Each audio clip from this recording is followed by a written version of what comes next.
SMA Negeri 1 Tulungagung secara geografis terletak di Jalan Fathahilah, Kelurahan Panggungrejo, Tulungagung.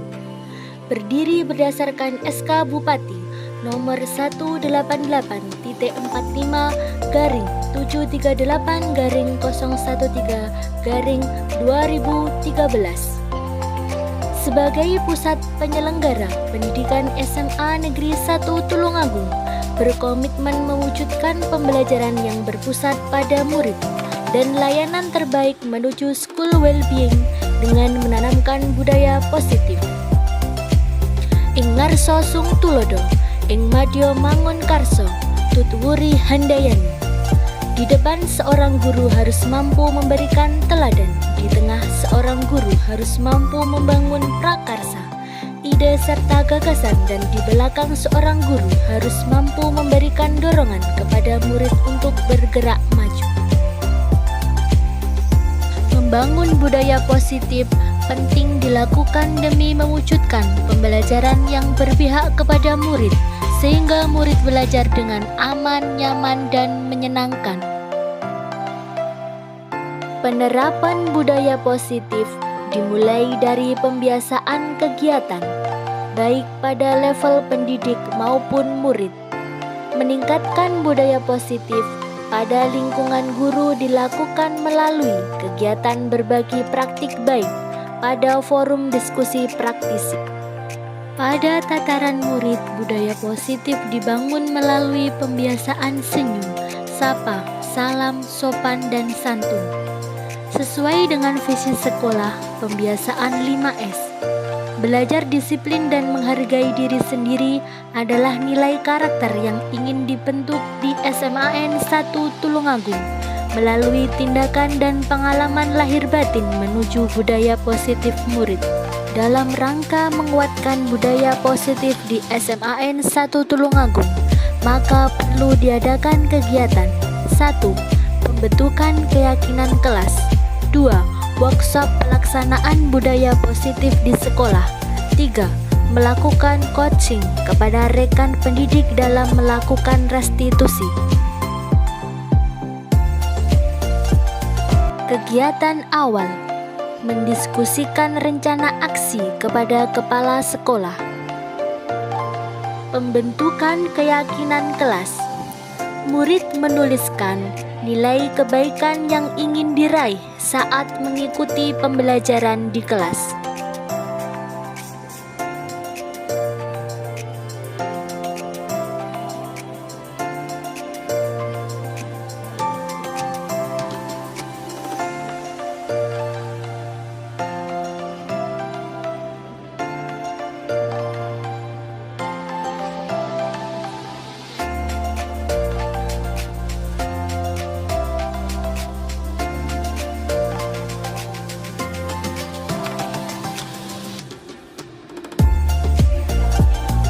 Murid mendiskusikan nilai kebajikan-kebajikan yang akan mereka yakini.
murid menyimpulkan nilai kebajikan yang harus dimiliki di kelas mereka.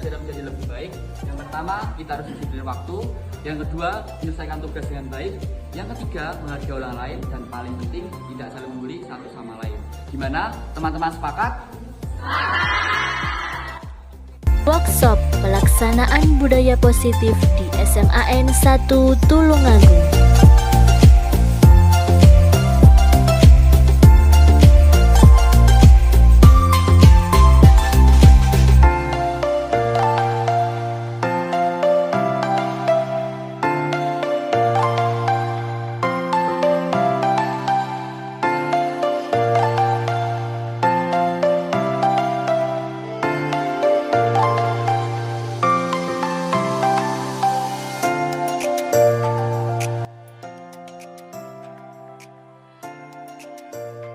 Dalam acara workshop pelaksanaan budaya positif SMAN 1 Tulungagung.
Yang kami hormati staf SMA Negeri 1 Tulungagung, Bapak Ibu peserta workshop pelaksanaan budaya positif SMA Negeri 1 Tulungagung yang kami hormati.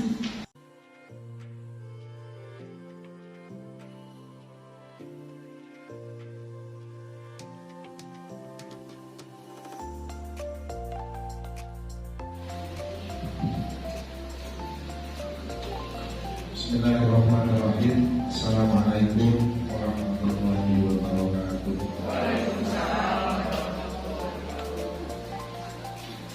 Karena salam ini adalah sebuah doa bagi orang Islam, saya ingin mengulangi satu doa ini berupa salam. Mudah-mudahan dengan menjawab salam saya diberikan banyak rezeki, panjangkan umur, sehat walafiat. Hari ini kita diberikan kesempatan untuk melaksanakan kegiatan berupa workshop budaya positif. Mudah-mudahan ini menjadi embrio cikal bakal ke depan bahwa memang sekolah ini memiliki budaya positif, tidak hanya di lingkungan guru, tetapi juga di lingkungan sekolah secara umum bersama anak-anak. Bapak Ibu yang kami hormati, budaya positif ini sebenarnya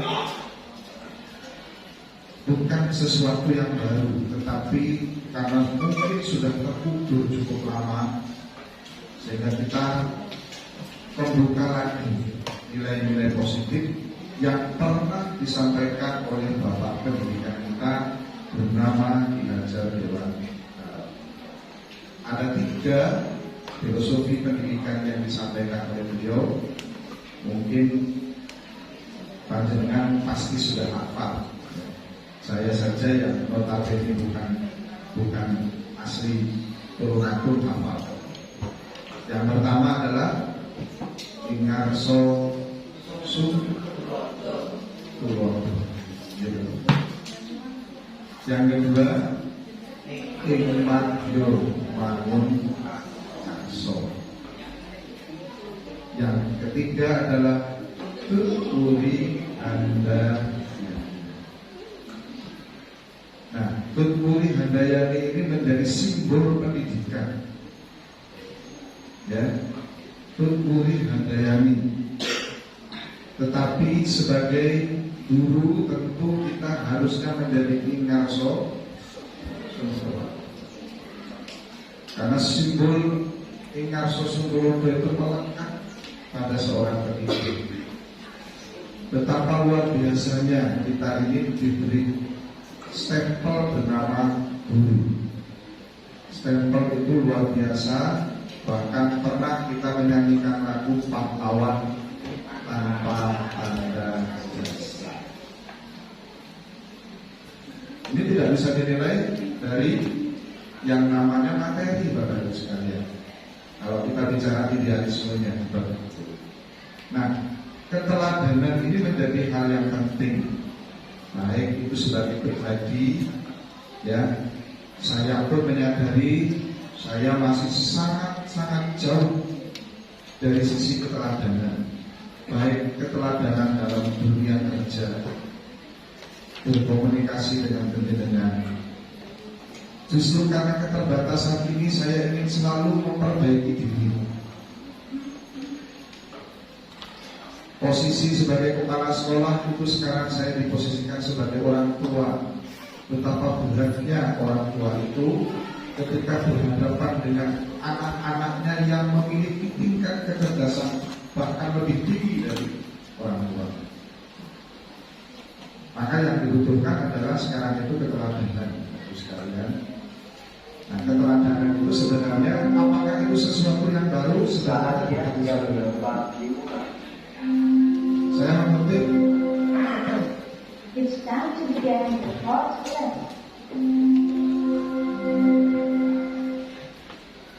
Saya mengutip bahwa keteladanan yang bisa kita tiru tidak mungkin bisa 100% karena kita manusia. Contoh hidup yang pernah kita lihat bahkan dalam sebuah riwayat apapun, ya, Rasulullah Shallallahu Alaihi Wasallam yang menjadi panutan kita, ya. Beliau pernah menyampaikan wa ma arsalnaka li utammima makarimah. Akhlak itu bisa diterjemahkan itu namanya teladan. Keteladanan yang bagaimana? Banyak penjenengan bisa terjemahkan. Apalagi sekali lagi kita ini bergerak dalam dunia pendidikan. Apapun yang penjenengan lakukan, apapun yang penjenengan bicarakan, atau sikap seperti apapun itu selalu menjadi penilaian dari anak. Ya, kita terlambat saja masuk ke dalam kelas, anak-anak sudah, itu adalah sebuah, mereka mungkin diam, tetapi dengan bapak ibu guru tertentu dia akan menyampaikan, Pak si A begini, Pak si B begini. Nah, apakah dengan seperti itu kita terus tidak berubah? Monggo, ini kita serahkan kepada penjenengan semua. Karena merubah sikap mental atau yang disebut dengan paradigma itu tidak mudah, tidak mudah, ya. Nah, apalagi nanti yang namanya budaya positif ini, apakah sebelumnya negatif? Budaya positif ini merubah paradigma bagaimana kita di lingkungan pendidikan ini pelan tetapi pasti kita menuju ke hal-hal yang lebih. Sebenarnya kata kuncinya di situ. Budaya positif itu kuncinya adalah merubah yang kebiasaan sebelumnya menjadi lebih baik. Apa yang berubah menjadi lebih baik? Karena kita berada dalam dunia pendidikan, terutama dalam mengubah perilaku baik dari bapak ibu guru, kepala sekolah, dan juga siswa. Mungkin perilakunya bisa diterjemahkan lagi, perilaku belajarnya, perilaku sopan santunnya, Karena luar biasanya Bapak Ibu sekalian, 2 tahun pandemi ini sudah cukup mendistorsi perilaku dari anak-anak kita. Ingat, yang dengan hadapi ini adalah anak-anak usia SMA, bukan anak SD yang juga mudah diarahkan. Bukan anak SMP, tetapi adalah anak-anak SMA. Mereka sangat-sangat kritis, apalagi sudah disebut dengan generasi Z. Sehingga kita pun juga harus memberikan perilaku yang positif.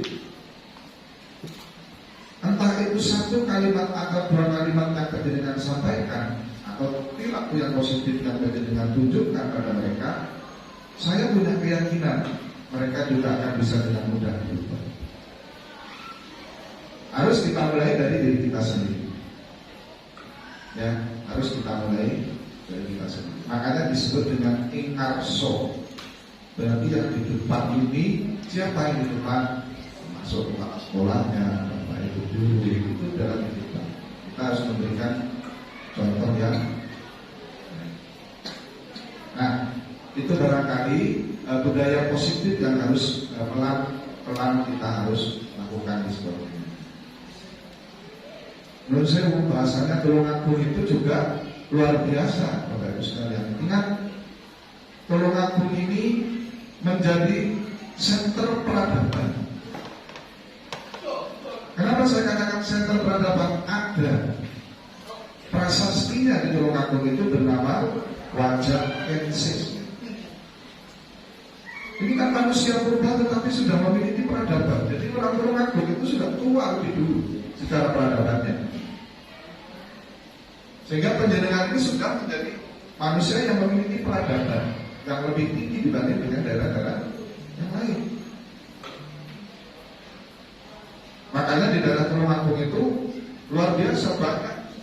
Saya coba melihat, saya bisa meneropong karena saya berasal dari luar Tulungagung. Apapun yang menghasilkan uang di Tulungagung itu dikejar.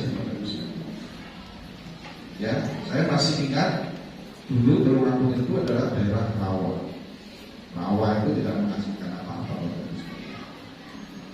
Kalau masyarakat Tulungagung tidak punya peradaban, tidak punya IQ yang tinggi, mereka tidak bisa hidup. Sehingga dengan kondisi daerahnya yang masih rawa, mereka kreatif, inovatif. Bahasa Jawanya yang saya pernah ingat dari almarhum orang tua saya, ayah saya itu adalah namanya ukil. Opo sing iso dadi betul-betul panjenengan coba lihat warung CT di Tulungagung itu bandingkan dengan daerah lain. Warung CT luar biasa itu. Nah, ini menjadi hal yang perlu kita sampaikan baik kepada anak-anak maupun kepada kita semua. Insya Allah dengan menyadari hal-hal yang seperti ini, kita bangun dari dalam diri kita sendiri. Mudah-mudahan pelan-pelan sekolah kita ini semakin hari semakin baik. Saya juga minta dukungan support sebagai orang tua secara struktur organisasi. Yang tentu juga saya melihat positif thinking saja saya terhadap siapapun. Saya ingin membangun hal-hal positif. Saya mulai dari diri saya sendiri. Makanya saya selalu ingin berbicara dengan siapa saja, asalkan ketika saya bicara tidak dibatasi. Maksudnya tidak dibatasi itu antara suka dan tidak suka. Ya.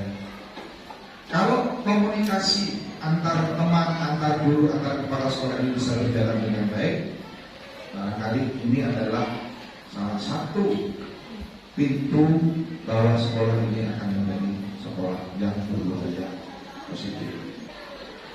Dengan membaca Bismillahirrahmanirrahim, workshop budaya positif SMK Negeri 1 Tulungagung pada hari ini tanggal 25 Januari pukul 9.25 saya nyatakan dibuka dan dilanjutkan. Kurang lebih mohon maaf. Assalamualaikum warahmatullahi wabarakatuh. Assalamualaikum warahmatullahi wabarakatuh. Salam sejahtera kita semua, Bapak Ibu. Sebelum pemaparan materi yang pertama, saya berharap Bapak Ibu masih tetap semangat. Semangat ya? Alhamdulillah. Baiklah Bapak Ibu, sesuai dengan tugas saya pada pagi hari ini, yaitu sebagai moderator dalam kegiatan workshop pelaksanaan budaya positif SMA Negeri 1 Tulungagung tahun 2023. Pada kesempatan pagi hari ini, pemateri yang pertama adalah Ibu Wahyu Dwi Andari SPD MNPT. Beri aplaus untuk Bu Wahyu. Monggo kami persilakan Bu Wahyu untuk bisa menyampaikan paparannya. Assalamualaikum warahmatullahi wabarakatuh. Terima kasih Pak Bambang. Ini saya juga berharap nanti kalau sesuai dengan jadwal, tadi kan jadwalnya sampai dengan jam 11. Sudah diberi rambu-rambu Pak Bambang. Nanti kalau bisa sebelum jam 11. Kira-kira 10 menit atau berapa ya? 5 menit. Ada tawar. 5 menit bukan tawar. Bapak Ibu, sebelum saya lanjutkan, ini perlu saya sampaikan bahwa kita semuanya berada di sini, kita mempunyai predikat yang sama, ya Bapak Ibu. Nah, kita berada di sini dalam rangka berdiskusi. Jadi sebelum saya menyampaikan banyak hal, perlu kita garis bawahi bahwa kita berada di forum ini, kita akan mengadakan sebuah diskusi. Saya menganggap bahwa forum ini adalah forum praktisi pendidikan, Bapak Ibu. Mengapa saya menyebutnya sebagai forum praktisi pendidikan? Karena kita berada di sini sebagai seorang guru, sebagai seorang pendidik, memiliki tujuan yang sama. Sebuah komunitas praktisi, Bapak Ibu, itu bisa dibentuk, bisa terbentuk, bisa diakui pada saat terdiri dari anggota yang sama, memiliki tujuan yang sama, itulah sebuah komunitas. Dan di sini, Bapak Ibu, saya menyebut sebuah komunitas praktisi. Mengapa? Karena kita di sini adalah guru-guru. Kita memiliki tujuan yang sama. Apa tujuan kita, Bapak Ibu, berada di sini? Apa kira-kira? Mendidik. Ada yang lain selain mendidik? Mengajar. Kembali lagi karena kita sebagai seorang guru. Jadi karena kita memiliki tujuan yang sama untuk mendidik, untuk mengajar siswa-siswa kita, maka pada kesempatan ini mari kita berdiskusi bersama, kita refleksi apa yang terjadi di sekolah ini. Adakah hal-hal yang bisa kita kembangkan lagi, kita gali lagi? Adakah hal-hal yang sekiranya harus kita tinggalkan sehingga tujuan pendidikan yang menjadi tujuan utama kita, pemerintah menugaskan kita sebagai seorang pendidik ini benar-benar bisa tercapai? Mari dalam kesempatan ini kita merefleksi kembali, kita melihat kembali apakah sekolah kita, apakah kita sebagai seorang pendidik benar-benar sudah mampu menjalankan amanah dari pendidikan. Bapak Ibu, karena kita sebagai seorang praktisi pendidikan, Bapak Ibu, dan kita memiliki posisi yang sama, kita sebagai seorang guru, maka saya berharap nanti pada pelaksanaan diskusi kita nanti bisa berjalan secara nyantai, nyaman, interaktif, komunikatif, begitu ya. Nah, yang pertama Bapak Ibu, pada kesempatan ini karena kita awalnya ada kegiatan workshop pelaksanaan budaya positif. Kalau kita lihat budaya positif itu adalah kata kuncinya. Nah, budaya positif ada dua kata, budaya dan positif. Apa ada yang bisa menyampaikan pasti sebetulnya kebudayaan ini, ada yang bisa membantu saya untuk menyampaikan. Monggo, mungkin Pak Founder atau siapa? Monggo Pak. Terima kasih ya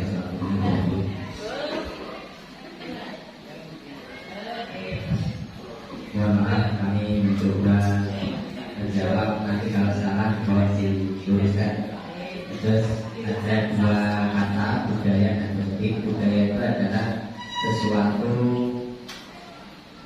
perkataan, perbuatan, tingkah laku masyarakat yang dilaksanakan terus-menerus sehingga menjadi suatu kebiasaan.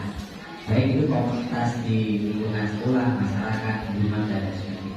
Kemudian positif itu adalah sesuatu yang baik. Jadi kalau digabung, budaya positif adalah suatu perbuatan, suatu ucapan, tingkah laku yang mengakar, yang dilaksanakan terus-menerus sehingga menjadi sesuatu yang baik dan bermanfaat. Terima kasih Bu. Terima kasih, luar biasa sekali. Kita setuju ya apa yang sudah disampaikan Pak Founder bahwa budaya itu adalah berasal dari apa Bapak Ibu? Kebiasaan. Berasal dari kebiasaan dulu. Kebiasaan yang dilakukan terus-menerus sehingga mengakar pada diri kita sendiri dan bersifat positif, artinya mengakar apa yang kita lakukan itu tidak dari perintah orang lain, tapi diri kita yang memerintah diri kita sendiri. Saya setuju sekali dan kita semuanya setuju dengan apa yang sudah disampaikan oleh Pak Founder. Oke, terima kasih Pak Founder. Nah, Bapak Ibu pada kesempatan ini untuk apa ini materi yang akan saya sampaikan, nanti saya akan masuk pada arti pendidikan Bapak Ibu. Kalau tadi budaya positif yang disampaikan oleh Pak Founder itu adalah kebiasaan baik sehingga mengakar pada diri kita. Kalau di sekolah TK ini di SMA di 1 Tulungagung ini kira-kira adakah kegiatan-kegiatan atau kebiasaan yang sudah mengakar pada diri kita, pada diri anak-anak kita yang sudah bisa menunjukkan, oh ini anak swasta. Kira-kira apa ya? Ini anak-anak swasta menjadi ciri kita. Mari kita refleksi kembali. Ini budayanya swasta. Apa boleh?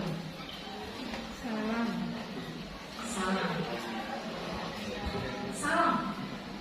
Anak-anak kita kalau ketemu dengan bapak ibu gurunya, secara spontan ketemu apa yang dilakukan bapak ibu? Menyapa, senyum, jabat tangan. Mari kebiasaan ini terus kita lanjutkan. Ini hal-hal yang positif. Selain jabat tangan, senyum, salam, kira-kira apa lagi bapak yang sudah ada di sekolah kita? Apa coba? Ini kan hal baik. Maka hal baik ini mari kita lanjutkan. Kira-kira apa lagi? Atau kalau belum menemukan apa harapan kita semuanya agar nanti terbentuk sebuah kebiasaan yang bisa menjadikan ciri sekolah kita. Sholat berjamaah. Monggo yang lain bisa menambahkan. Kita turun kendaraan pada saat masuk gerbang sekolah. Apakah kita menyetujui Bapak Ibu? Setuju ya? Ini adalah hal yang baik. Kalau ini kita anggap sebagai hal yang baik, mari ini kita lakukan. Mari ini kita lakukan. Sholat berjamaah. Sholat berjamaah ini adalah harapan kita semuanya. Agar bisa menjadi kebudayaan, bisa membudaya di anak-anak, harus dibiasakan terlebih dahulu. Sebelum kita membiasakan kepada anak-anak, mari kita membiasakan diri kita dulu. Kita memberikan contoh kepada anak-anak. Bagaimana untuk kegiatan-kegiatan yang seperti ini? Apakah kita menyetujui nanti bisa menjadi ciri sekolah kita, Bapak Ibu? Kira-kira bagaimana?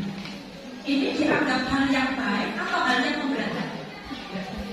Baik, tapi berapa? Memang apa yang tadi disampaikan oleh Pak Tusari pada saat di awal, merubah paradigma, merubah kebiasaan itu bukan sesuatu yang mudah. Tapi kalau kita berorientasi bahwa kita ingin menuju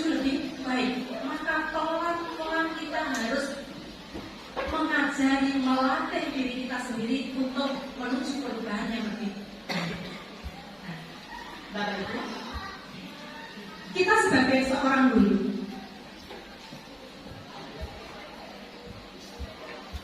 gimana Pak caranya?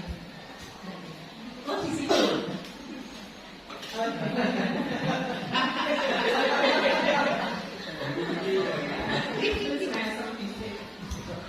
Siapakah kita, Bapak Ibu?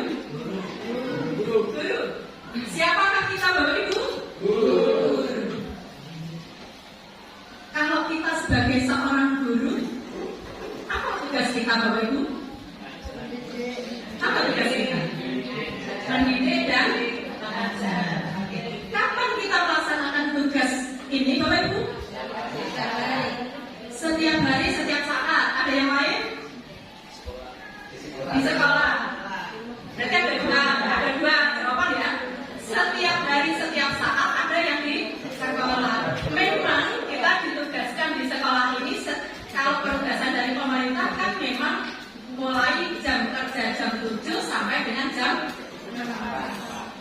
15.30. Nah, tapi karena kita ini menyandang predikat sebagai seorang guru, kita ini menyandang predikat sebagai seorang guru, apakah hanya pada saat di sekolah, Bapak Ibu? Tidak. Kita keluar, kita di rumah, itu orang sudah melihat, siswa kita juga melihat kita ini tetap sebagai seorang guru. Kalau begitu, maka kalau kita ditanya kapan kita melaksanakan tugas, Bapak Ibu, siapa yang setuju setiap saat? Saya setuju setiap saat.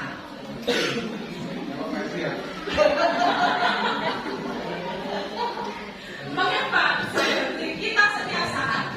Tugas kita dari pemerintah jam 7 pagi sampai dengan jam 15.30. Tapi apakah faktanya kita melaksanakan tugas hanya sebatas jam itu, Bapak Ibu? Tidak. Persiapan mengajar kita tidak cukup kita lakukan di sekolah.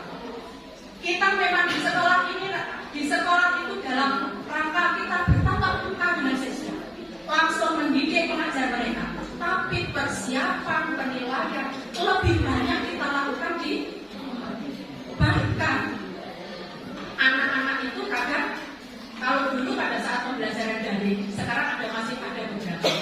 Ini jam 9 malam, habis maghrib, nanti pagi subuh, WA itu sudah masuk. WA tugas-tugas itu sudah masuk. Dan itu segera kita respon. Karena pada saat tidak segera kita respon, mereka nanti juga akan menjadi lambat responnya. Slow respon juga, karena kita harus meneladani.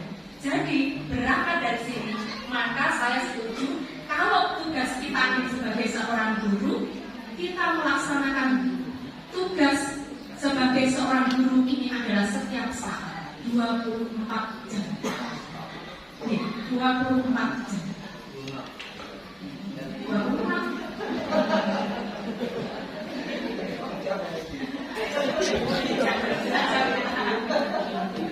Nah, sekarang coba kalau kita ditanya mengapa kita melaksanakan tugas di SMA Negeri 1 Tulungagung, apa jawabannya? Karena SK. Apa lagi? Karena SK saya melaksanakan tugas di SMA Negeri 1.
bisa jadi tempat di mana kita bekerja itu tidak menjadikan kita kaya, tetapi setidak-tidaknya tempat itulah yang memberikan kehidupan kita.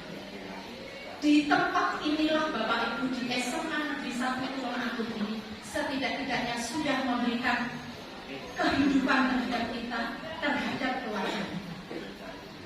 Kita di sini bisa mendapatkan teman, bisa mendapatkan keluarga, dan ini merupakan sebuah ikatan yang kuat. Jadi karena ini merupakan tempat yang kita pilih, maka menurut saya ini sudah menjadi kewajiban kita untuk memberikan diri kita, nyawa kita, roh kita kepada SMA Negeri 1 Tulungagung. Karena mengapa? Ini adalah tempat kita, ini yang kita pilih. Seperti halnya tempat ini memberikan kehidupan kepada kita, mari keberadaan kita bisa memberikan penghidupan terhadap SMA Negeri 1 Tulungagung ini, biar terus tumbuh berkembang, mengantarkan siswa-siswa SMA Negeri 1 Tulungagung sesuai dengan tujuan pendidikan yang sebenarnya. Bagaimana cara kita melaksanakan tugas, Bapak Ibu? Ini jamnya harus berjalan.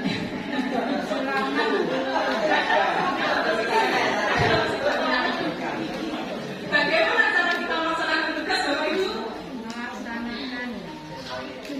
Sesuai dengan tupoksi. Tupoksinya apa? Membuat perencanaan, melaksanakan, mengevaluasi, gitu deh, sesuai dengan tupoksinya. Pernahkah kita melakukan profesi sebagai seorang guru yang harus merencanakan, melaksanakan, dan sekaligus mengevaluasi? Sudah terbiasa. Kalau sudah terbiasa tidak usah direfleksi, Bapak Ibu. Sudah biasa. Baiklah Bapak Ibu, saya lanjutkan karena sudah biasa. Bapak Ibu, cukupkah kita menjadi seorang guru hanya datang tepat waktu, melakukan banyak inovasi pembelajaran, mengajar di kelas sesuai dengan jamnya? Apakah itu cukup? Tidak cukup. Budi, kenapa tidak cukup? Karena di luar dari waktu kita secara tidak langsung kita akan memberikan pelayanannya dengan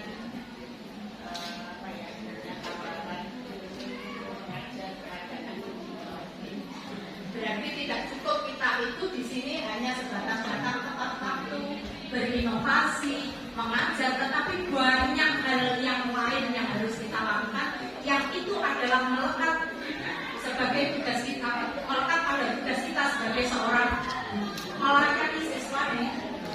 Saya dulu juga beranggapan, kalau saya dulu beranggapan begini, pada saat saya datang tepat waktu ke sekolah, saya tepat waktu mengajar di kelas, mendampingi anak-anak. Saya melakukan banyak inovasi pembelajaran, baik itu media maupun model. Anak-anak saya bawa kemana-mana agar mereka tidak jenuh. Bagi saya, itu saya anggap sudah lunas tugas saya. Saya anggap sudah selesai, lunas tugas saya sebagai seorang ASN. Saya berpikiran seperti itu. Tapi ternyata Bapak Ibu, setelah saya berjalan, bergerak beriringan dengan pembina, mempelajari tentang filosofi dasar pendidikan belajar di kantor, saya menjadi malu. Ternyata sebagai seorang guru kita tidak cukup seperti itu. Mengapa? Karena kewajiban kita sebagai seorang guru itu yang pertama kita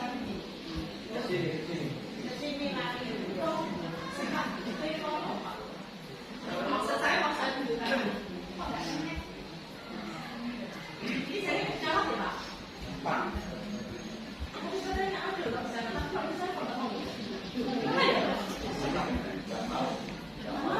ini Pak Yus, Pak Yus. Kalau di sana mau di sini.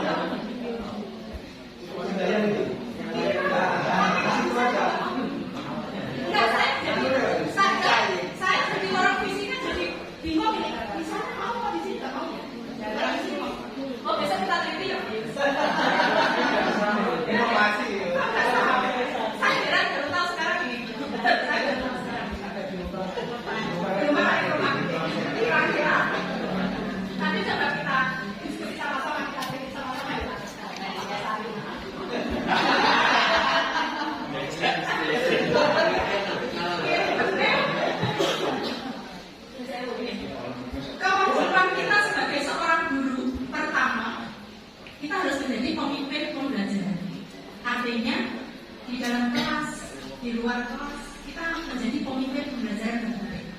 Tetapi tidak cukup kita hanya menjadi pemimpin pembelajaran, prosesnya harus dilihat. Nah ini, bisa. Yang kedua, melaksanakan pembelajaran yang berpihak kepada murid. Sudahkah kita melakukan itu? Sudahkah kita melakukan pembelajaran yang berpihak kepada murid? Sehingga endingnya bisa terbentuk student well-being. Apa student well-being? Kepuasan kepuasan siswa. Pada saat kita memberikan pelayanan, kita ini sebagai guru, kita ini sebagai ASN, tugas kita kan melayani mereka untuk belajar, mengarahkan mereka untuk belajar. Sudahkah kita pernah menanyakan kepada siswa kita, nah, kamu senang nggak belajar di UM? Kamu senang nggak belajar di SMA Negeri 1 Tulungagung? Puas tidak? Mungkin jawaban dari siswa Bapak Ibu. Pada saat kita memberikan pembelajaran dengan nyantai, kita dekati anak-anak, kita ajak banyak untuk bercanda, jawabannya seneng. Aku seneng belajar dengan Bapak ini, dengan Ibu ini. Jawabannya begitu. Tapi apakah kita di dalam memberikan pelayanan seperti itu, kita mengembalikan pada konten yang sudah ada, konten yang harus kita ajarkan kepada mereka. Jadi senang itu tidak hanya puas karena kita mendampingi, diajak happy-happy, tapi kita harus ingat bahwa konten itu juga tetap harus kita sampaikan. Karena proses pendidikan tidak bisa lepas dari proses pengajaran. Begitu juga pengajaran tidak bisa lepas dari proses pendidikan. Nah, kita refleksi bersama. Bapak Ibu semuanya, menjalani panggilan hidup melalui pekerjaan. Pada prinsipnya, setiap orang itu dilahirkan dengan bakatnya masing-masing. Setiap orang itu istimewa. Setiap orang itu lahir pasti sudah dibekali hal-hal istimewa yang masing-masing berbeda antara yang satu dengan yang lain. Setuju betul? Siswa kita juga begitu. Masing-masing mereka adalah istimewa. Kita istimewa dibandingkan dengan profesi yang lain. Profesi yang lain juga istimewa dibandingkan dengan yang lainnya. Pada prinsipnya setiap orang itu adalah istimewa. Ada orang yang dilahirkan, Bapak Ibu, diberi bekal, mempunyai sen tentang seni yang kuat, seperti contohnya Pak Tan, memiliki apa itu? Bakat yang talenta di bidang seni dimiliki oleh Pak Tan. Apa yang dimiliki Pak Tan sama sekali saya tidak memiliki. Makanya kalau saya diberi pengeras suara disuruh nyanyi,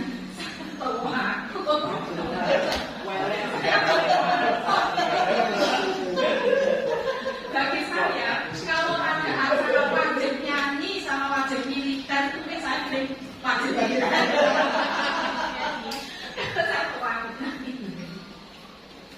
Orang-orang yang dilahirkan dengan bidang seni, kemudian dilahirkan dengan apa ini, memiliki bakat untuk melukis dan macam-macam, itu karena disiapkan bahwa di bumi ini diperlukan pekerjaan-pekerjaan seperti itu.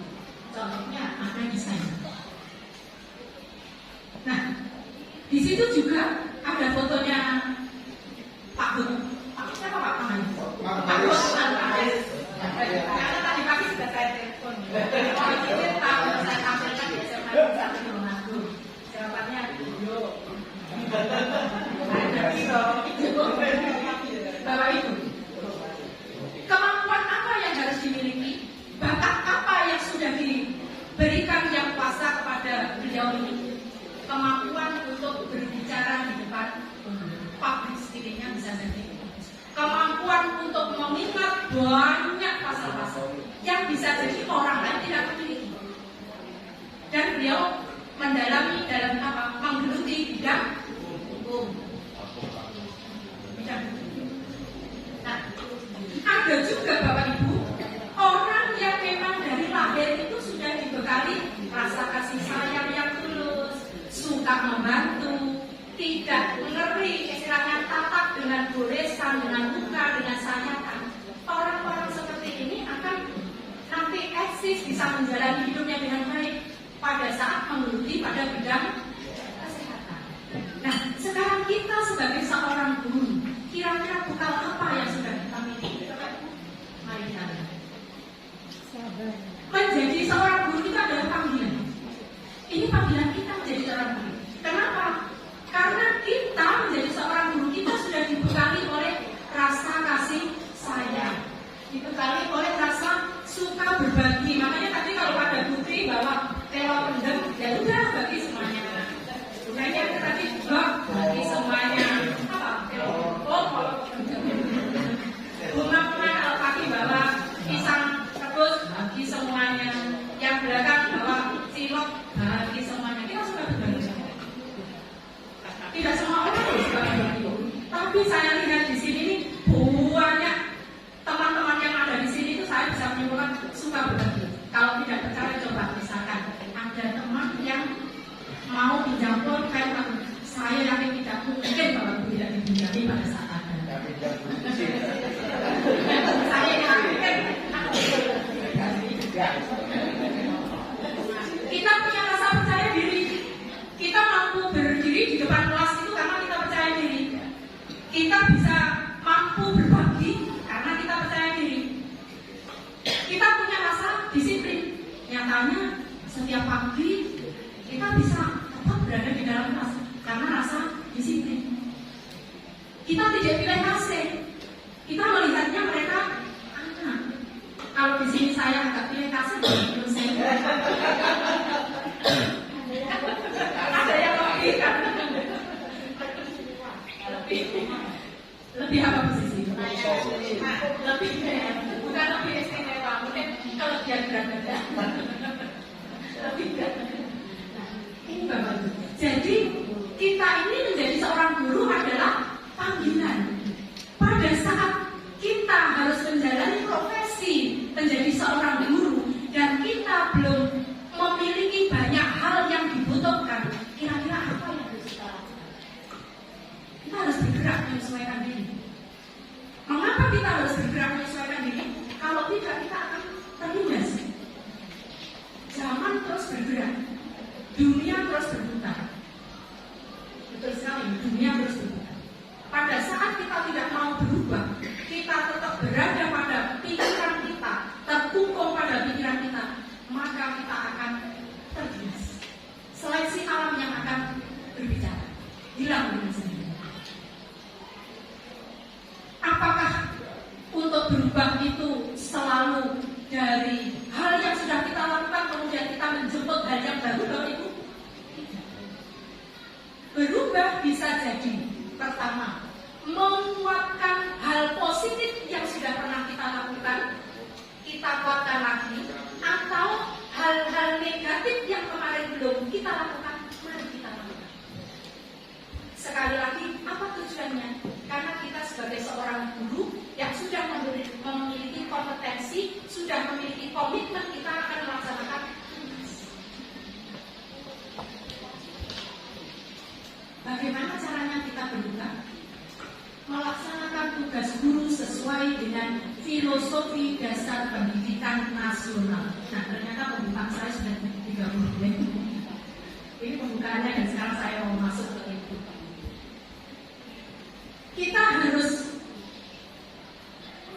melaksanakan tugas guru sesuai dengan filosofi dasar pendidikan nasional. Mari Bapak Ibu, kita lihat kembali apakah kita benar-benar sudah menjadi seorang guru yang baik, ataukah juga kita refresh kembali pikiran kita, pengetahuan kita, wawasan kita terkait tujuan dari pendidikan kita. Tadi sudah pernah disinggung, emat sosum tulodo, emat yo mangunkan suatu kulihan. Mungkin kita selama ini Bapak Ibu sudah sering kali mendengar kalimat itu, sudah sering kali mendengar. Tapi apakah kalimat itu sudah pernah kita lakukan? Itu pertanyaannya. Karena 3 asas ini merupakan sokonya pendidikan nasional, filosofi Ki Hajar Dewantara. Karena apa? Karena filosofi Ki Hajar Dewantara ini yang menjadi filosofi dasar pendidikan nasional. Mari kita lihat pada aturan yang benar. Masih bisa kelihatan di Pak Budi, Pak menantu-nantu Kopi ini pun dari konten.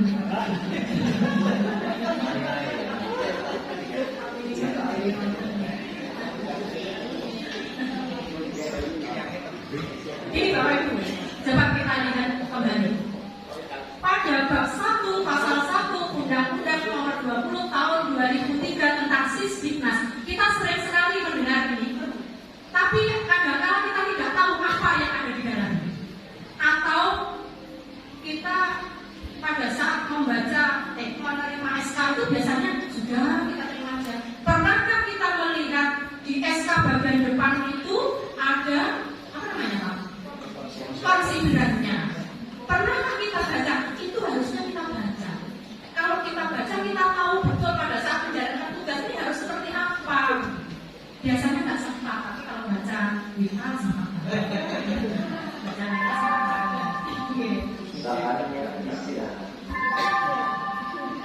It's nice to have grace. Pendidikan adalah usaha sadar dan terencana. Oh, dari sini gitu. Dari sini ya, Pak. Oh, ini. Pendidikan adalah kok nggak sama ya, Pak? Kok sama itu? Pendidikan lupa ulang. Sorry. Sebelumnya. Oh, ini. Pendidikan adalah usaha sadar dan terencana untuk mewujudkan suasana belajar, dan proses pembelajaran agar peserta didik secara aktif mengembangkan potensi dirinya. Ini adalah tujuan pembelajaran yang ada pada Sisdiknas. Berarti suasana belajar, proses pembelajaran agar peserta didik mengembangkan potensinya itu harus kita siapkan, harus benar-benar kita wujudkan.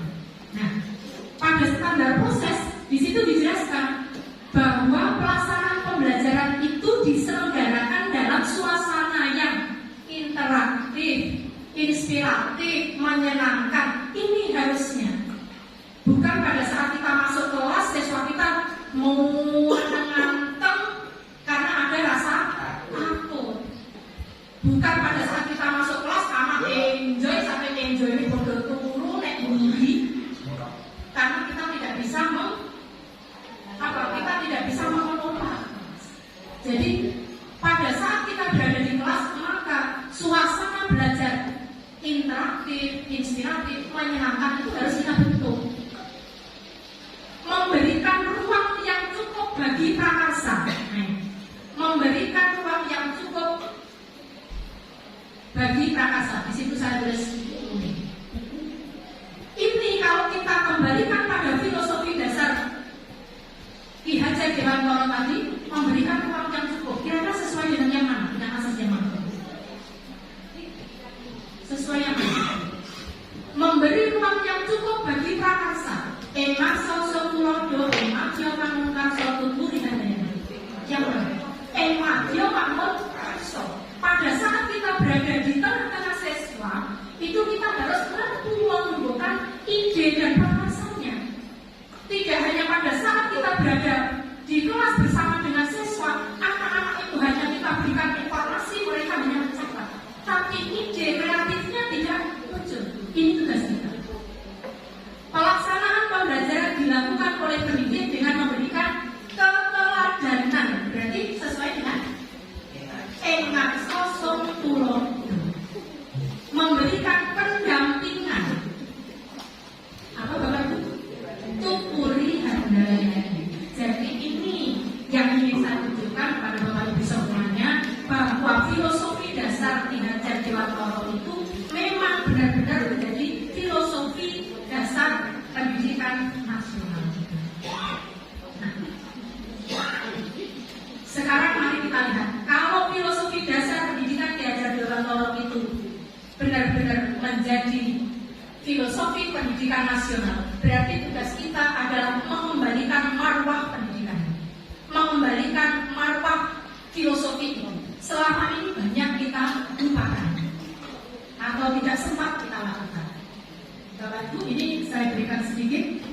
bahwa pendidikan menurut Ki Hajar Kinantoro itu adalah pendidikan dan pengajaran itu merupakan dua bagian yang berbeda, dua hal yang berbeda.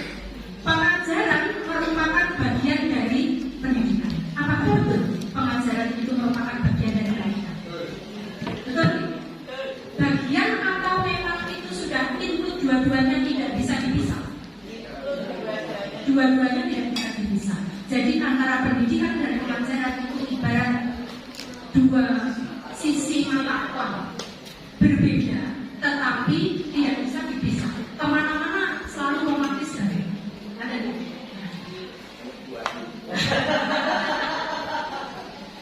sekarang saya itu Jawa lama. Pengajaran merupakan proses pendidikan yang memberikan ilmu. Jadi kalau kaitannya memberikan ilmu itu sifatnya pengajaran. Maka di situ saya beri kurung mengembangkan kognitif dan psikomotornya. Ini proses pengajaran.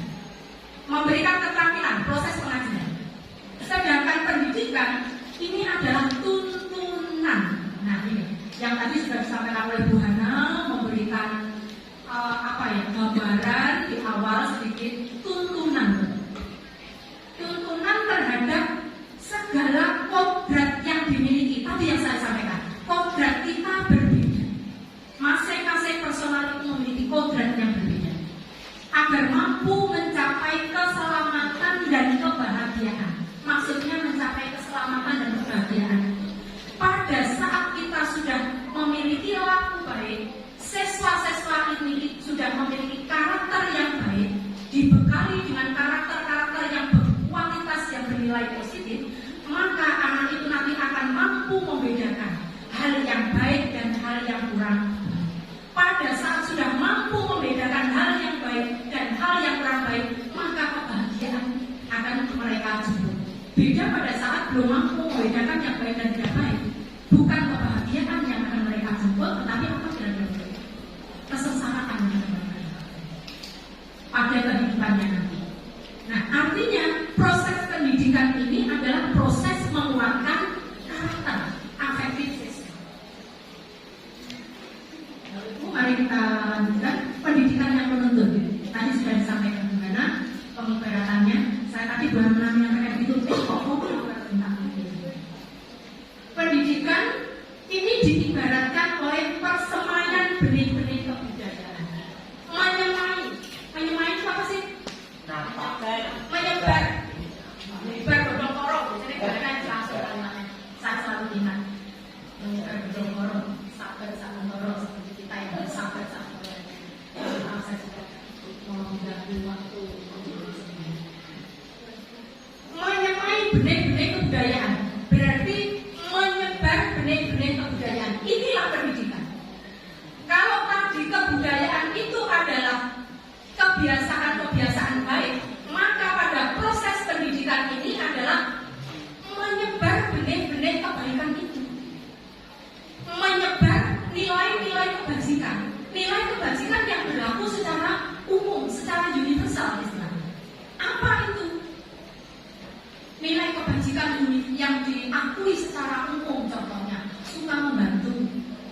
Semua orang dimanapun tempatnya saya rasa suka membantu itu diakui bahwa itu nilai baik. Tapi misalkan berjabat tangan, belum tentu itu diakui di semua tempat.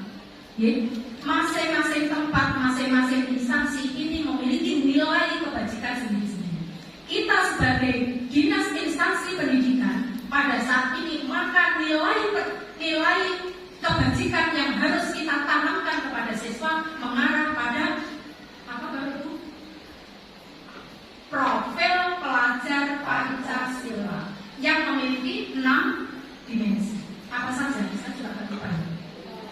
Beriman, bertakwa kepada Tuhan yang Maha Esa dan berakhlak mulia. Akhlak mulia itu ada akhlak alam, akhlak kepada sesama, akhlak kepada negara. Kemudian akhlak kepada sesama. Kemudian yang kedua, bernalar kritis, berkebinekaan tunggal, gotong royong, berkebinekaan global, kebinekaan tunggal. Terus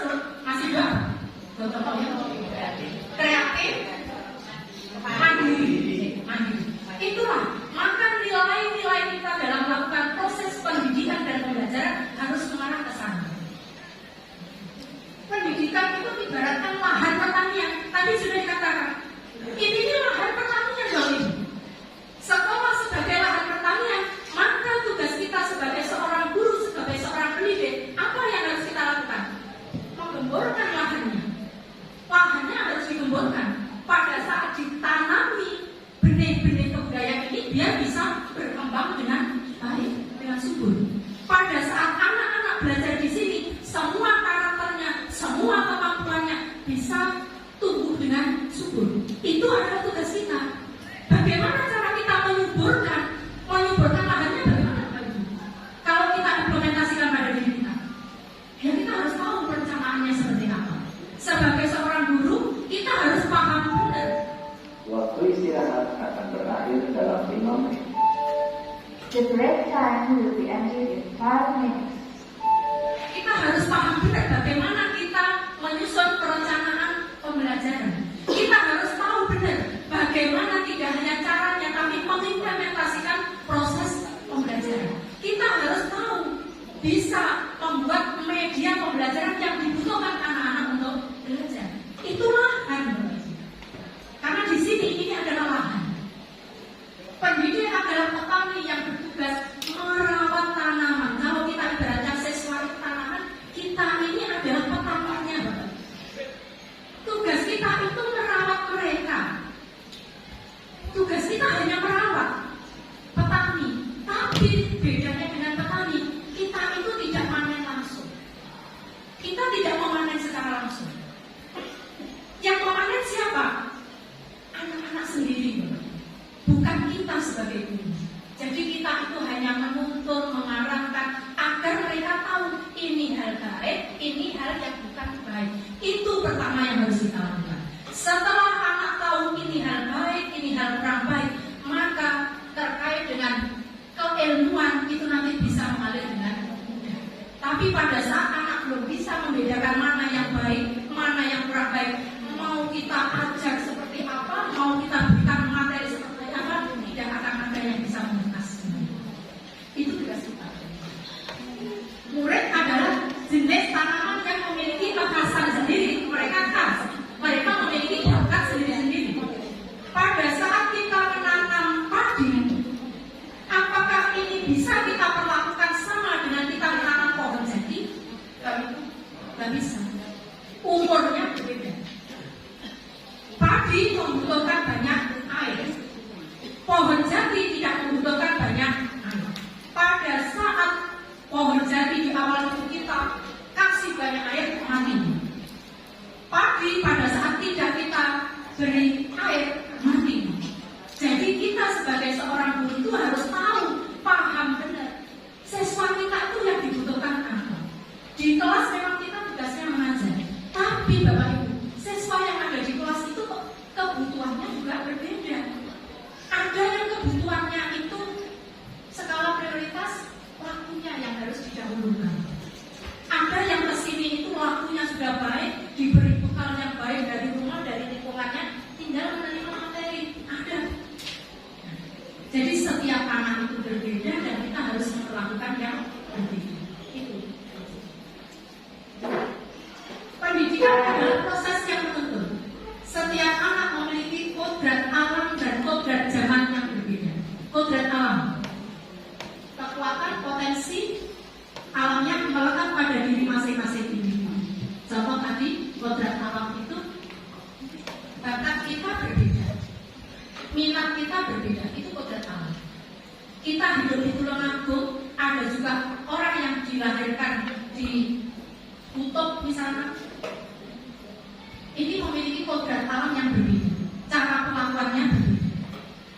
Kodrat zaman, kekuatan potensi atau adat diri yang merubah secara dinamis sesuai dengan kondisi sosial budaya masyarakat atau perkembangan zaman. Nah, ini saya berikan contoh di sini bahwa yang kita hadapi sekarang anak-anak kita itu anak-anak generasi apa, Bapak?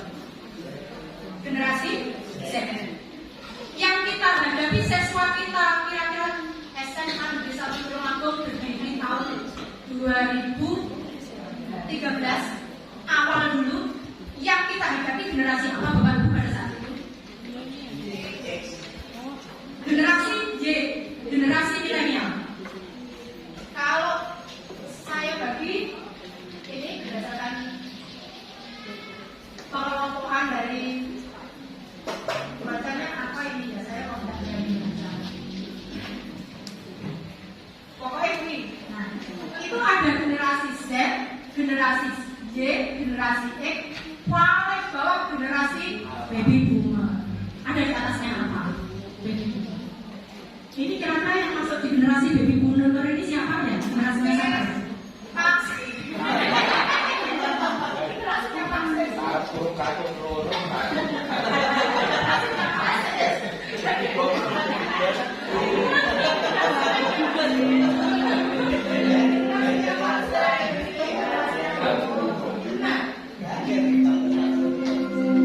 Kalau kita berada pada generasi yang mana?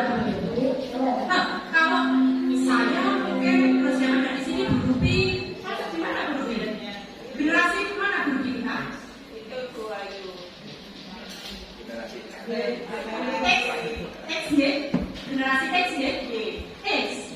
Kelahiran 1965 sampai 1980. Kita generasi X.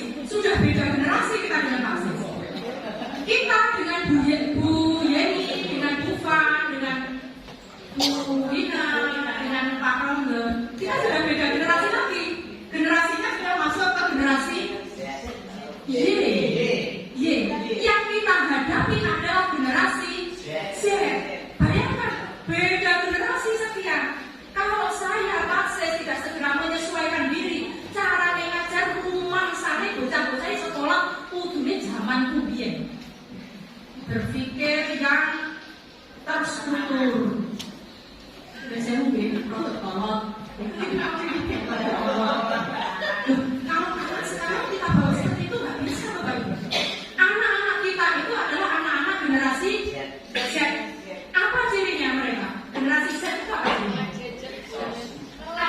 Maunya yang instan. Makanya siswa kita itu kalau Google langsung pengen tahu jawabannya. Ojo disalami itu memang mesti dinemu. Wes ora sak proses belajar pengennya langsung jawaban opo sih saja. Itu jangan disalahkan. Generasi Z adalah generasi yang lahir. Generasi ini tidak pernah mengenal dunia tanpa teknologi. Tidak pernah mereka mengenal dunia ini kayak komputer, nggak pernah. Jadi mereka itu dari lahir ceplok itu sudah tahu namanya main HP. Anak-anak ini kalau sekarang kita aja dengan cara kita HP ini ditaruh di sini, cara itu, cara bagus HP ini ditaruh di sini, dikumpulkan. Wah, mereka sangat tersiksa, Bapak Ibu. Itu generasinya memang. Kenapa? Mereka itu tidak bisa seperti itu karena mereka memiliki ciri multitasking. Mereka itu bisa melakukan banyak hal dalam satu waktu. Gua rasa nulis, nyusul HP nulis, kupingnya dipasangi. Kalau tangan saya tambah di seksi sini ini balas WA, ini nulis.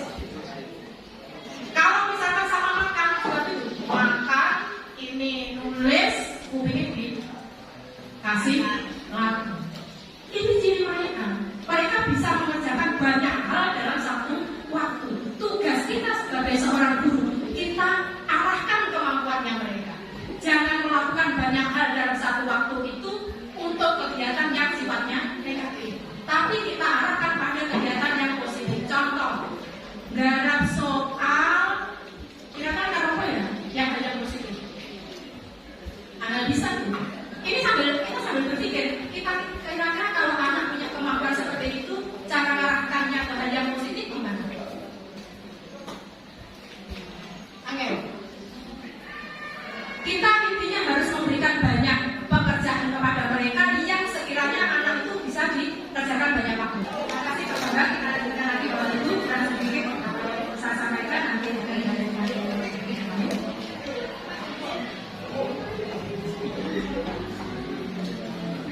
ini tadi untuk generasi Z.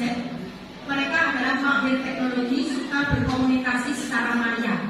Ini jangan disalahkan kalau mereka banyak terus tangannya WA dengan teman-temannya, karena begitu cara mereka untuk berkomunikasi.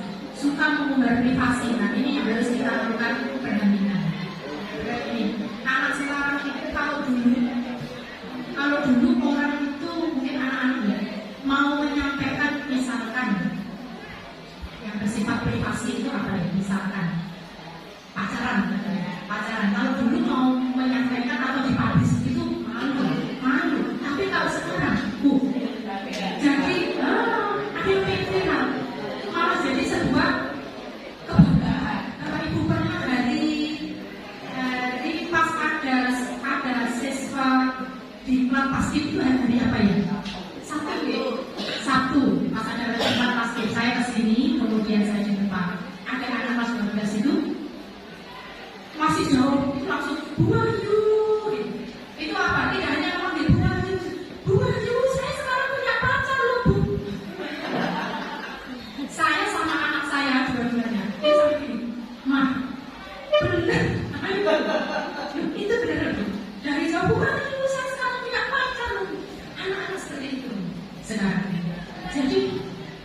suka mengumbar hal-hal yang privasi.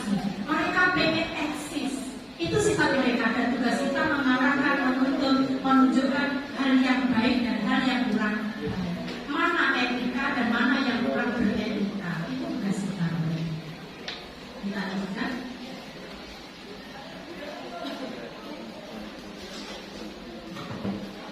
Pendidikan yang menuntun, artinya tugas kita adalah menuntun anak. Menuntun ini tujuannya adalah mengantarkan kemerdekaan anak. Anak yang merdeka, orang yang merdeka itu orang yang bagaimana, Bapak? Merdeka itu apa sih? Bebas, tidak terjajah. Anak yang merdeka, pribadi yang merdeka juga mampu mengambil keputusan terbaik dalam hidupnya. Itulah merdeka. Anak yang mampu memutuskan bahwa ini tidak baik keputusan. Ini tidak perlu saya lakukan karena tidak menguntungkan bagi saya. Ini harus saya lakukan karena saya mendapatkan sesuatu dari sana. Berani memutuskan, berani menanggung resiko. Itulah anak yang merdeka. Tugas kita adalah mendampingi, mengarahkan mereka agar mereka mampu merdeka, tidak ragu-ragu, tetap, Bu, kalau seperti ini di mana ya? Boleh tidak? Bu, yang ini di mana? Tapi anak-anak yang memang benar-benar merdeka. Dasar jiwa anak ini perlu sedikit pengetahuan bagi kita untuk mendampingi anak, bahwa pada filosofi dasar pendidikan Ki Hajar Dewantara itu menganut teori yang ketiga, teori konvergensi. Jadi ada 3 teori tentang jiwa dasar anak. Yang pertama, teori rasa, bahwa seorang anak itu lahir sebagai kertas kosong. Pendidikan orang tua mampu nanti menjadikan anak itu menulisi karakter, menjadikan anak itu punya karakter A, B, C. Karena mereka kertasnya kosong. Itu teori yang pertama. Teori yang kedua adalah teori negatif. Artinya karakter watak wis digawa bocah dhewe-dhewe. Kita pendidikan orang tua tidak akan mampu mengubah mereka. Itu adalah teori negatif. Dan teori pendidikan Indonesia yang dianut adalah teori konvergensi. Artinya anak itu lahir diibaratkan sebagai kertas yang sudah penuh dengan catatan karakter, catatan watak, tetapi tulisannya itu masih buram, samar-samar. Tugas kita adalah menebalkan hal yang baik. Jadi anak lahir itu sudah memiliki karakternya sendiri-sendiri. Tugas kita menebalkan, bakatnya kita kuatkan. Ada anak yang dilahirkan mempunyai sifat gennya itu pemalu, rasa pemalu atau mungkin pemalu saja ya. Nah, ini bisa kita arahkan anak ini, kita berikan pemahaman, rasa percaya diri sehingga anak ini mampu berdiri di depan kelas. Bukan berarti kita mengubah anak, tapi kita berusaha untuk memberikan kepercayaan kepada mereka. Pada prinsipnya mereka anak-anak yang pemalu. Nah, ini teori yang dipakai di filosofi Ki Hajar Dewantara. Habis ya Mas? Ini ada sedikit video dari Pak Iwan Sakril. Siapa Bapak Ibu? Ada yang Bapak Iwan Sakril siapa ya? Ada yang sudah pernah mengenal, sudah pernah ketemu, menyapa mungkin? Bapak Dirjen BPKK Pak Iwan Sakril. Iwan Sakril. Iwan Sakril. Ini Dirjen BPK yang nanti kita kalau waktunya cukup saya putarkan video pemaparannya. Tapi saya bilang dulu, tapi ini sedikit karena ini saya rasa penting kita ketahui bersama. Peralatan pendidikan Bapak Ibu. Peralatan adalah alat-alat pokok yakni cara-cara kita mendidik. Cara-cara mendidik pada dasarnya dibagi sebagai berikut. Ada memberi contoh, ngasosun tulodo, pembiasaan fakultas. Yang belakang-belakang tidak saya baca, saya tidak berani baca. Pengajaran, perintah, paksaan, dan hukum.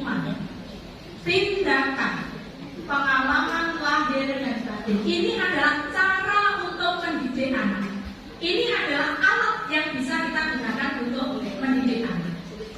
Apakah semua alat itu harus kita gunakan? Tidak, kita sesuaikan. Bisa saya tunjukkan tahapan usia, berdasarkan tahapan usia Bapak Ibu. Kalau dibagi per minggu 8, maka waktu pertama 1 sampai dengan 7 tahun, ini 1 sampai 7 masa kanak-kanak. Nah, pada masa kanak-kanak itu harus diberi dengan cara yang satu dan cara kedua. Apa tadi cara satu dan cara kedua? Contoh, kemudian pembiasaan.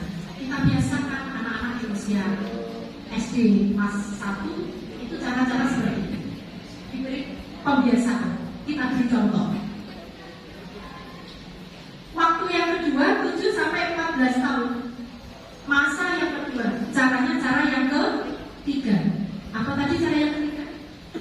Pengajaran, perintah, paksaan, dan hukuman. Ini cocok kalau diberikan kepada anak-anak SMP mungkin. Ya. 14 tahun itu anak usia SMP.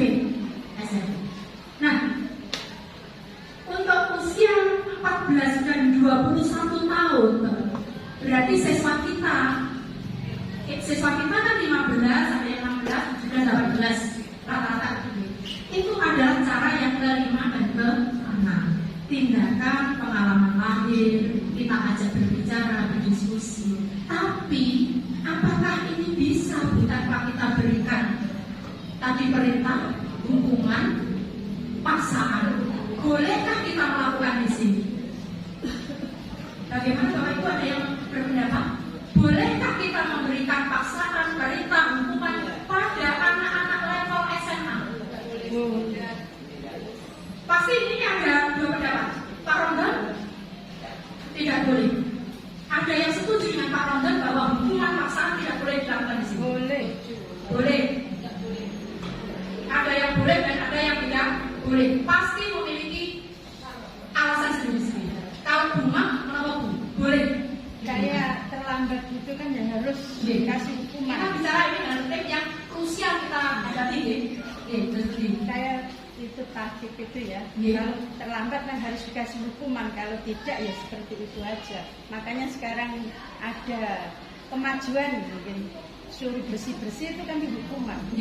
Dan HP juga disita. Kan pembelajaran. Dan ternyata memberikan efek jerah. Ya, insya Allah. Dari sini. Kalau Pak Presiden harus jadi kalau ada kesalahan, monggo Pak dan pemerasnya.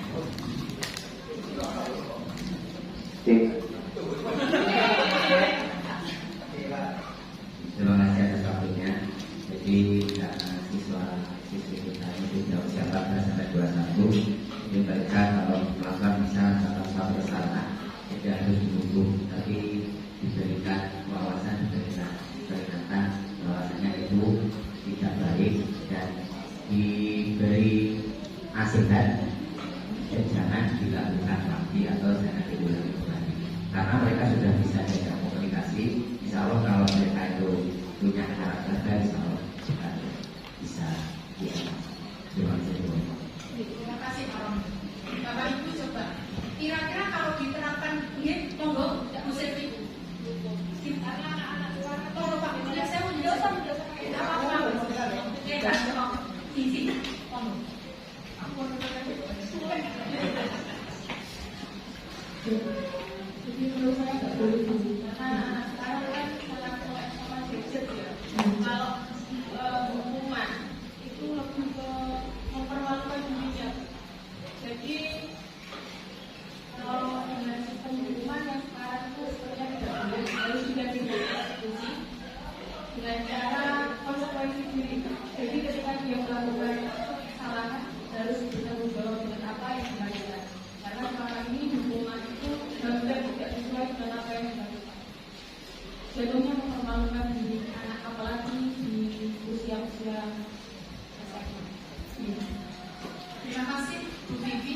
Bapak Ibu, kalau tadi Bu Vivi menyampaikan bahwa hukuman nanti akan mempermalukan diri anak, anak menjadi malu di depan teman-temannya, di depan bapak ibu. Siapa yang di sini setuju dengan pendapatnya Bu Vivi?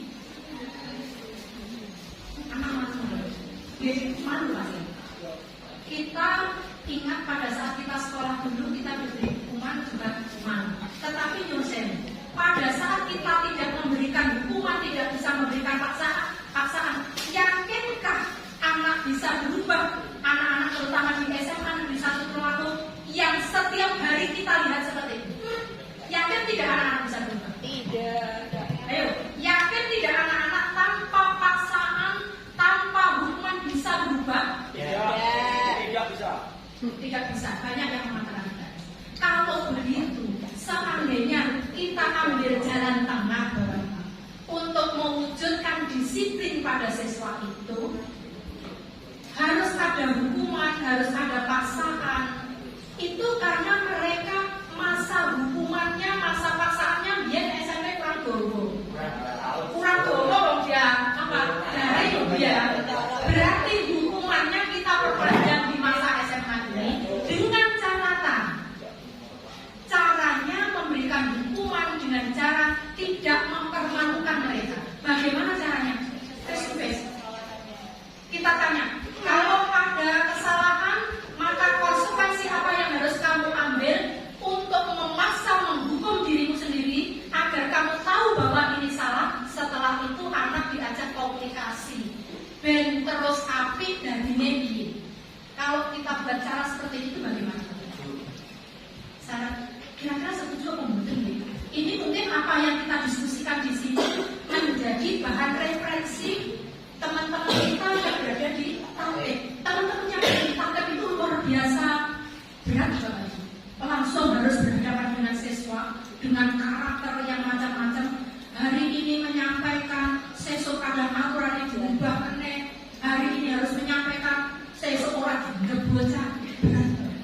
Pada saat kita tidak kuat untuk berargumen di depan mereka, kita kalah. Wibawa kita jadi. Makanya monggo untuk kedisiplinan ini nanti kita rumuskan benar-benar bagaimana yang tepat di SMA Negeri 1 Tulungagung ini. Satu hal kita harus sepakat, hukuman boleh atau tidak. Hukuman boleh atau tidak Bapak Ibu untuk anak-anak kita? Boleh disesuaikan dengan konteks. Oke? Boleh. Nanti kita rumuskan konteksnya yang bagaimana.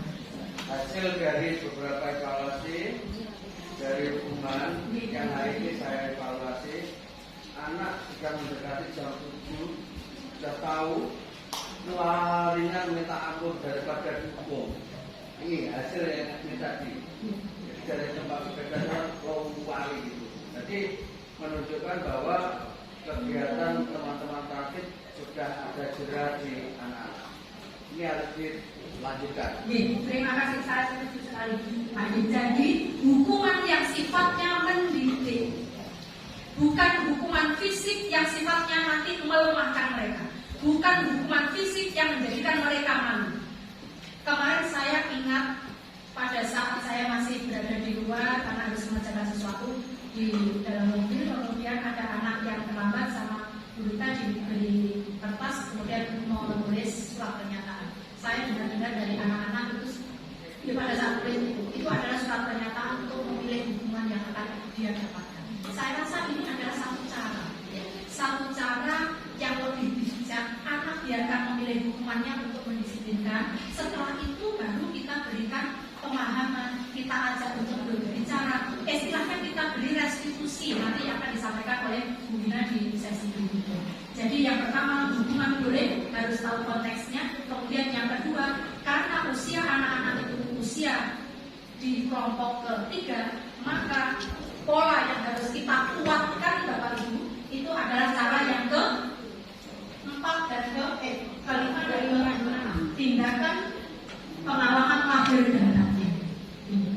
Pengalaman lahir dan batin itu bagaimana? Kita ajak komunikasi. Nanti akan disampaikan. Bapak masih ada sudah? Nah, sekarang ini Bapak Ibu.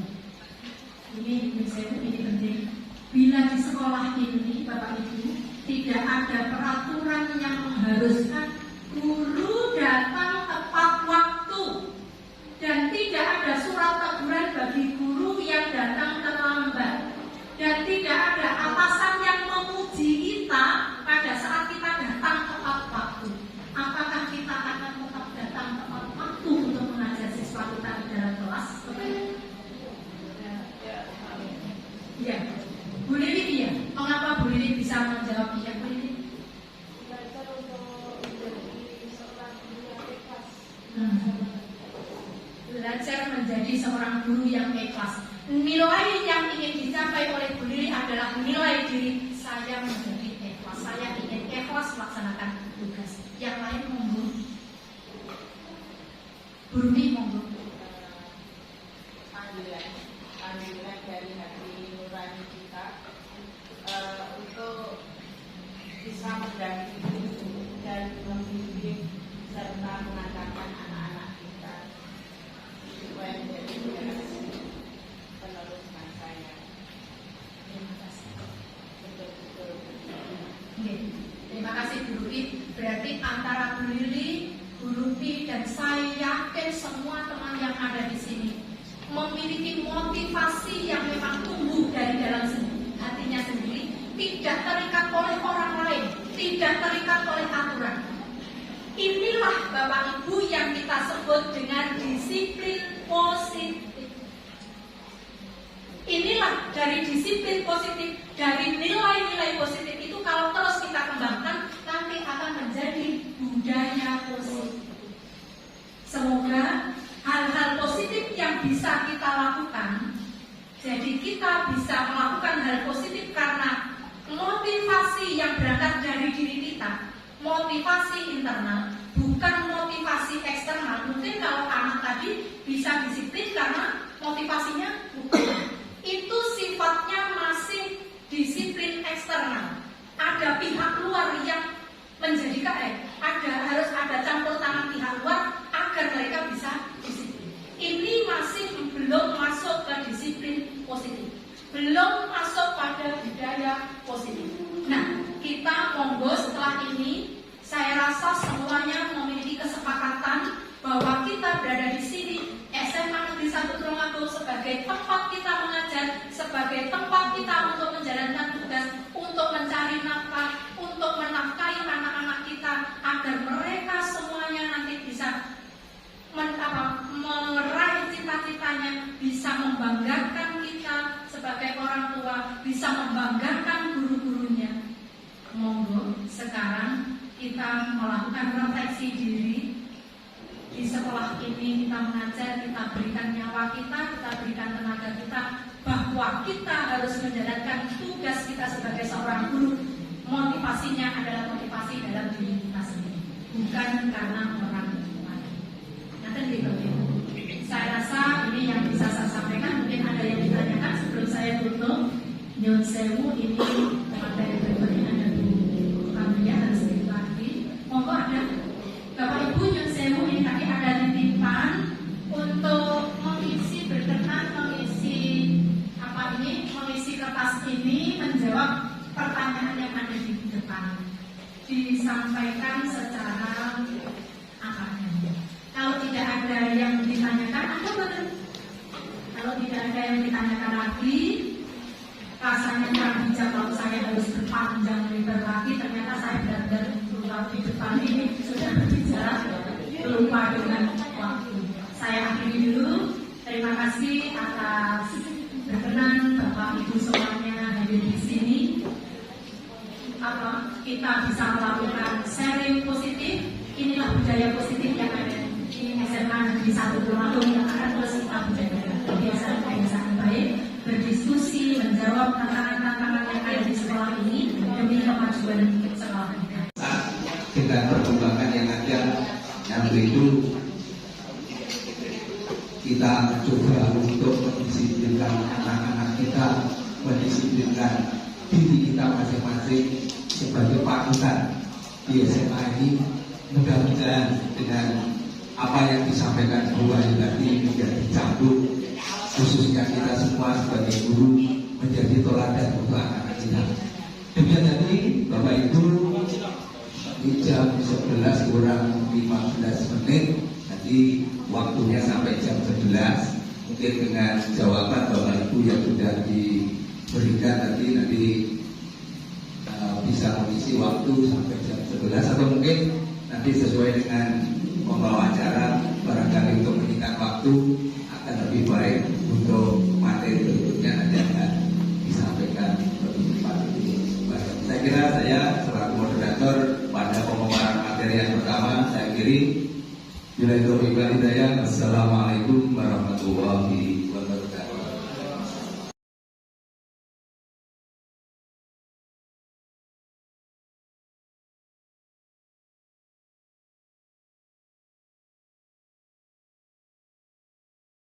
dari kegiatan kemarin, saya selaku guru menjadi menyadari bahwasanya jadi guru tidak cukup hanya menjadi teman, tapi kita harus memposisikan diri juga sebagai pengatur, manajer lebih tepatnya. Jadi membersamai siswa, tapi kita juga tetap harus mengatur dia. Dan dari kegiatan kemarin kita juga bisa belajar bahwasanya menghukum itu belum tentu merubah sikap anak-anak. Lebih tepatnya kita harus menerapkan mungkin fungsi restitusi mungkin supaya hukumannya lebih tepat sasaran.